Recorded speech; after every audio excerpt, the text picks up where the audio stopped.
Son las 2, la 1 en Canarias. Hora 14, en la SER. Lo que pasa, lo que importa.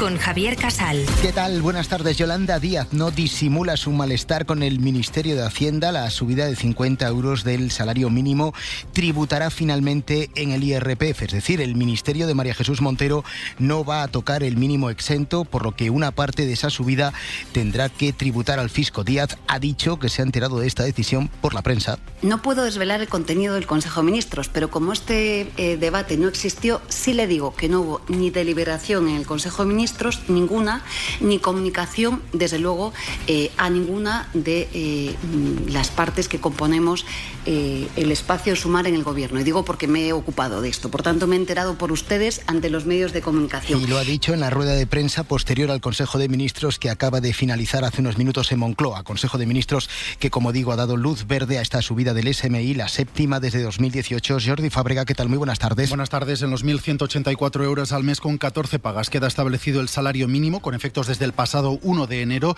aunque la novedad hoy, como dices, es que el Gobierno ha confirmado que no va a tocar el IRPF y esto significa que los que cobren el salario mínimo tendrán que tributarlo en la declaración de la renta, una decisión que no comparte el Ministerio de Trabajo, como no ha ocultado la vicepresidenta Yolanda Díaz. Y lo que queremos es que quien más tiene aporte más y desde luego las rentas salariales de 16.500 y poco más euros al año, pues desde luego sean exentos como lo han sido hasta ahora en nuestro país. Efectos prácticos de la decisión: todos los ingresos que superen los 15.876 euros tendrán que tributar y ahora el SMI supera esa cuantía. Hacienda lo justifica recordando que el Gobierno ha subido mucho el SMI y que además ha bajado las rentas, ha bajado el IRPF a las rentas medias y bajas. Sumar avisa, no va a aceptar que no se eleve el mínimo exento. Va a presentar, de hecho, una proposición no de ley para que el SMI quede exento de tributar.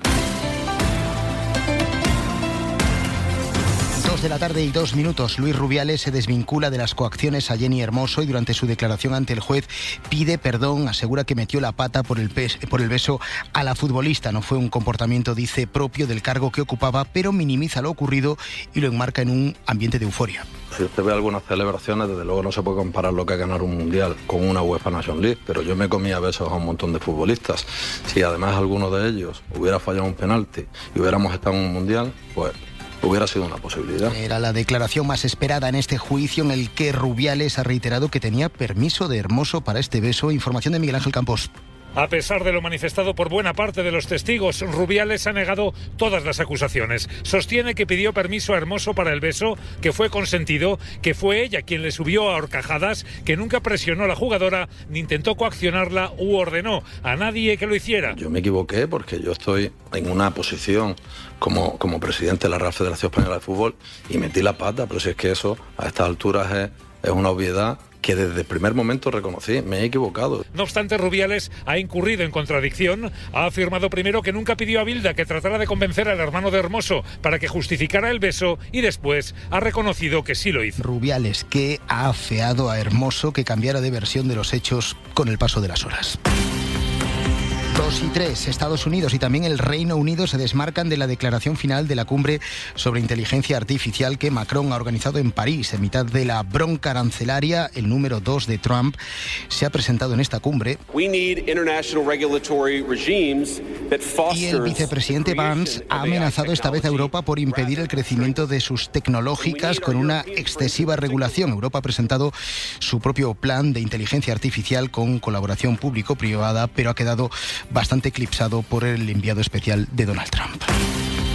Y el Gobierno ha respondido esta mañana a Núñez Feijóo, que tras el informe de la Guardia Civil sobre las comunicaciones del fiscal general del Estado ha acusado al fiscal de ser un delincuente por el borrado de sus mensajes. El Gobierno va al origen de la causa que se investiga, es decir, va al fraude fiscal que cometió el novio de Ayuso. Estos son Feijóo y Óscar López. Me pregunto si lo que tenemos es un gobierno o es una unidad de borrado de presuntos delitos. Es que tenemos un fiscal general del Estado que su práctica se parece mucho a la de un delincuente común. Yo creo que el delincuente es la pareja de la señora Ayuso. Y lo que dice Feijóo lo que es un cobarde, porque no se atreve a denunciar ni a pedir la dimisión de la señora Ayuso como hizo su antecesor. Y estaremos también en el inicio del juicio a los comisionistas Medina y Luceño en Madrid, la estafa por la venta de mascarillas al consistorio de la capital en lo peor de la pandemia. Se embolsaron, recordemos, 6 millones de euros en comisiones. Y para la historia queda, además de los coches, de los relojes, de los yates, aquel mítico pala saca, mientras en Madrid se enterraban a 200 personas al día. Hora 14, con Javier Casal. A las 2:05 vamos ya hasta la redacción de informativos de la SER con otras noticias en las que estamos trabajando. Toñi Fernández, ¿qué tal? Muy buenas tardes. Muy buenas. Esta noche vuelve la Champions con la primera eliminatoria directa y uno de los dos últimos campeones se va a quedar fuera muy pronto. Manchester City o Real Madrid se van a despedir de la competición que más épica extiende por metro cuadrado de césped. Carrusel desde las 8:30. Y si se quedan con nosotros van a saber cómo explican los expertos el último fenómeno viral mundial que tiene como protagonista a un tal Montoya. Quien sepa de lo que estoy hablando o se ha asomado a la Isla de las Tentaciones o ha hecho scroll en las últimas horas en sus redes sociales. Seguro. El tiempo, pronóstico con Jordi Carbó.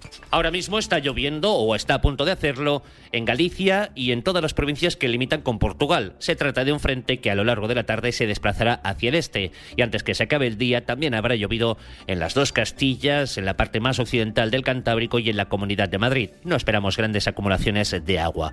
Más sol en el Mediterráneo, también en Canarias y con temperaturas un día más altas, máximas por encima de los 15 grados en el Cantábrico, el Mediterráneo, Canarias y el Guadalquivir, cerca de los 15 donde la nubosidad será abundante, eso sí, con ratos de viento que pueden acentuar un poco la sensación de frío. Con la producción de Aldo Gómez y con Elena Sánchez y Juan Carlos Fernández en el control de sonido. Arrancamos, son las 2 de la tarde y 6 minutos.